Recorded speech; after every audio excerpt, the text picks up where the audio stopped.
Hey guys, good morning. We're here at the Village Center, of course, Coffee Talk. I'm here with the Village's beautification expert, Caran Caraftis. Welcome, Caran. How are you? All right, Kevin. Thanks Thank you for joining having me today. You know, we take for granted what we see in this village. It is a beautiful village. It has some naturalness, obviously, with the water, but oh my God, there are pocket parks, there are beautiful gardens, there's Rocket Ship Park. People need to know this is maintained by somebody, and it's you and your department.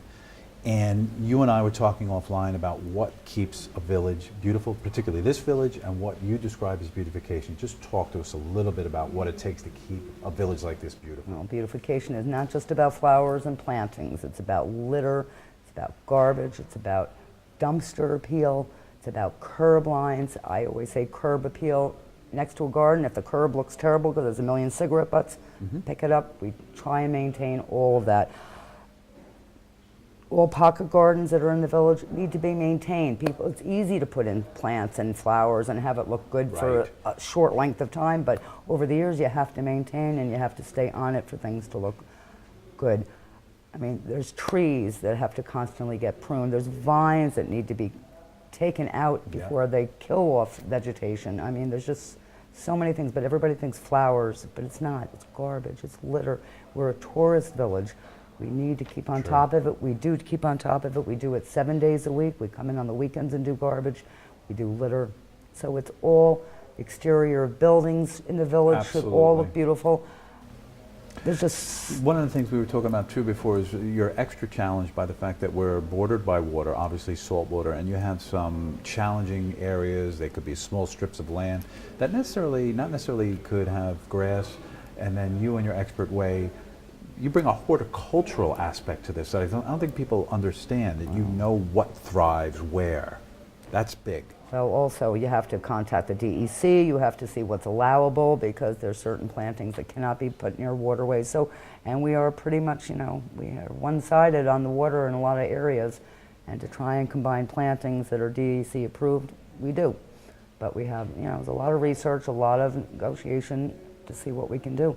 You recently made some comments, for example, on the Barnum lot. They want to build a lot over there. Yes. And some trees and landscape plans were set forward, but you went above and beyond. And you said, well, this doesn't work here because of, you know, the sidewalk is going to be, you know, dogs going there. Just little things that nobody would think about. That is awesome. Yeah, and I was very glad that they called me and I was part of that meeting. Part of that, right. Because everybody puts in plants and they don't notify you, and you don't know what new has to be maintained or what really shouldn't be. We've had some invasive species planted in the village that should not have been planted, so we have to circumnavigate that.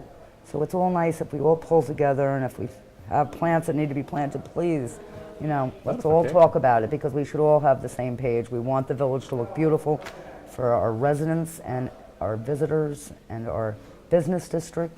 People work here all day long. We want it to look beautiful. Absolutely, it is. Last thing I want to ask you about is what are you most proud of going forward? What are you working on? What's really on your radar for beautification? We're revamping East Circle, the east entrance into the Port Jefferson Country Club, coming up from East Beach. That is just a total revamp. We did West Circle, the west side of the Country Club last year, and that's going to hopefully be blooming for a second season, and we'll see how that comes back. Centennial Park, we just planted 20 blue dune grasses. Margot loves her blue dune grass, and we just need some vibrant vegetation down there, so that was just done.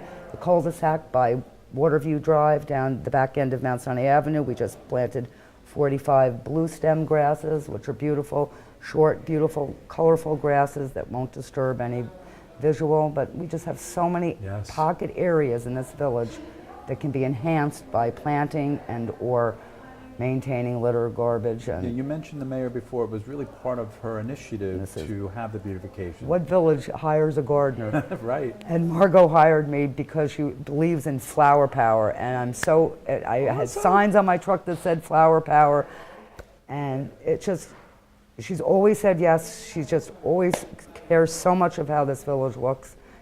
And she's just been absolutely awesome for me to work with. Yes. So I'm lucky. You're very lucky, yes. We're all lucky to have you. So just a little peek behind the curtain of what makes a village like Port Jefferson so beautiful. It's Caran and her staff. So thank you, Caran, for all you do. Thank you, Kevin. Thanks for being on. All right, thank you for having me. You're welcome. Love to tell people beautification.